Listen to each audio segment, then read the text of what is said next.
తమ డిమాండ్ల సాధన కోసం సిఐటియు, ఏఐటియుసి ఆధ్వర్యంలో రోడ్డెక్కినటువంటి అంగన్వాడీలకి ఈరోజు ప్రభుత్వం చుక్కలు చూపెట్టుంది. తెల్లవారుజామున నుంచే వాళ్ళు ఎక్కడైతే టెంట్లు వేసుకొని పడుకున్నారో, నిరసన వ్యక్తం చేస్తూ ఉన్నారో, ఎక్కడైతే చంద్రబాబు నాయుడు గారింటిని చుట్టుముడతారు అనే అనుమానం వచ్చిందేమో పోలీసులకి, ఒక్కసారిగా తెల్లవారుజామున నుంచి కరెంట్ ఆఫ్ చేసి మరి ఆ టెంట్ మీద పడ్డారు, ఈడ్చుకొని వెళ్ళిపోయారు కొందరిని. చాలా అసలు అక్కడైతే నిజం చెప్పాలంటే అంగన్వాడీల అరుపులు, కేకలు వినిపిస్తూ ఉన్నాయి. ఈ ప్రభుత్వం చాలా దుర్మార్గంగా వ్యవహరిస్తుంది. ఎన్నికలకు ముందు మాకు మాట ఇచ్చి తప్పుతుంది. మేము ఈరోజు జరిగిన పరిణామాలు చాలా కాలం గుర్తుపెట్టుకుంటాం.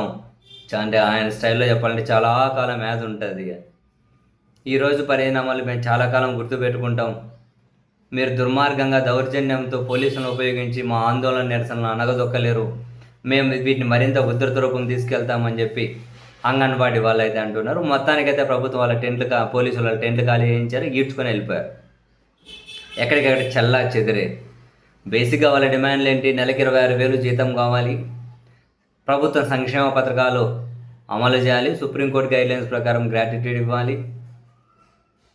సో ఇటువంటివి వాళ్ళ ప్రధానమైన డిమాండ్లు. యాప్ల భారం తగ్గించాలి, రిజిస్ట్రేషన్లను సరళతరం చేయాలి, అండ్ ముఖ్యంగా చంద్రబాబు నాయుడు గారు ఎన్నికలకు ముందు ఏమైతే మాట ఇచ్చారో దాన్ని అమలు చేయమని చెప్పి. సరే, ఇప్పుడు ఇలా అనుకుంటే ప్రజలకని సూపర్ 6 అన్నారు. అందులో నిరుద్యోగ వృత్తి ఫస్ట్ ఎగిరిపోయింది, సెకండ్ది ఆడబిడ్డ నిధి అనేది ఏమంటారు 18 ఏళ్ళు నిండిన ప్రతి ఒక్కరికి నెలకు 1,500 అది ఆటకెక్కిపోయింది. జనాలు రోడ్లు ఎక్కలేరు కాబట్టి ఓకే, వీళ్ళు ఉద్యోగస్తులు, మరి ముఖ్యంగా అంగన్వాడీలు కదా, వీళ్ళు గట్టిగానే రోడ్డు ఎక్కుతారు, నిరసనలు వ్యక్తం చేస్తారు.